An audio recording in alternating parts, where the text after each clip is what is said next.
167 kilometres today. It's pan flat today. It's one of the shortest indeed in terms of length.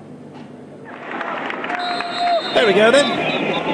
Checkered flag, and the split sausage air bridge has made a count of itself, and so's this man. Not hanging around, and here we go. Moritz decides to push on straight away, and in fact he's drawn out a response, no surprise there, from Bardiani, from Gazprom, and indeed Dimension Data have decided that they're going to have some fun here today. One non-starter today, Geraint Thomas. A few of you have been asking questions about it. Rory Burton says, do you think G pulled out since a moto messed up with GC chances, or do you think he's really hurting? Believe me, Rory, he's really hurting. I think they're a bit fed up, actually. And in fact, the man who was most fed up looks like he's almost protecting his line here. Albanese was the man who was touching his the side of his temple, basically saying, this is crazy. Why are we here? Why are we not being given any more leeway? For goodness sake. Well, they've been giving it back, haven't they, Dan, if the gap came down to 34 seconds. Looks like Pavel Brut will lead them through this one. It was Albanese, in fact, that won the intermediate sprint, if you can say won. Pavel Brut leading them through this one. Mohoric there from Team UAE Emirates in second place, and Vincenzo Albanese, the youngest rider in this year's Giro d'Italia, riding for Bardiani CSF, there in third. All together then, with 21.8 kilometres still to go. Here comes the powerhouse as we speak.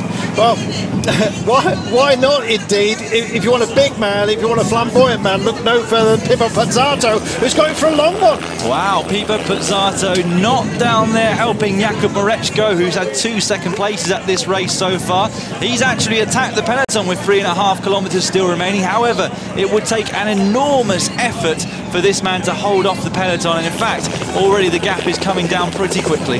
Yeah, the flamboyance of it is absolutely outstanding.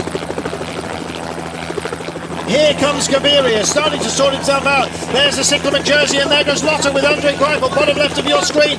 They're coming up, great helicopter shot. Sam Bennett's got more firepower though, and Ewan's on his own by the looks of things. So we ask ourselves, where's Mareczko? Here's your Flamme Rouge, last kilometre then. The final bend in the road doesn't unwind until about 300 metres to go. They're nearly there, 600 metres remaining until that last of the curves. Oh, they're still sorting themselves out, but dead centre looking very clever. Laura Hansko at the moment.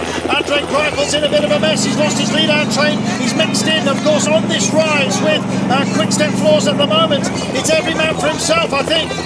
Staying on Greipel's wheel is Gaviria at the moment. Sam Bennett's boys have led out from an awful long way, and still it's starting to fracture. Just coming up to the crest now. Looks like Postelberger trying to do the same thing that he did on the very first day of this race, but Max Richesi straight onto him. This is the left-hander, though. From this point onwards, it's going to be mainly downhill, and I don't think we're going to see anyone outside the top 10 able to come towards the finish. It's going to be incredibly fast now, last 300 metres. Postelberger pushes on. Ewan's in the frame here. I can tell you can't see it because of the... Oh, the shoulder's involved as well. Here goes Sam Bennett. He's had a big hole punch in the air. Ewan's been hampered here, and he's been taken to the barriers. It's opening up dead centre. This is going to be a phenomenal win.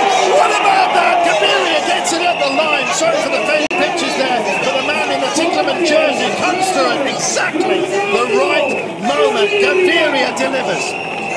4 stage wins in his first Grand Tour. What a phenomenon 22-year-old Fernando Gaviria is. That was one of the most hectic sprint finishes that we've had at this year's race, and with that downhill, it was going to be very difficult for anybody to come from behind and take the stage victory, but that is exactly what he did.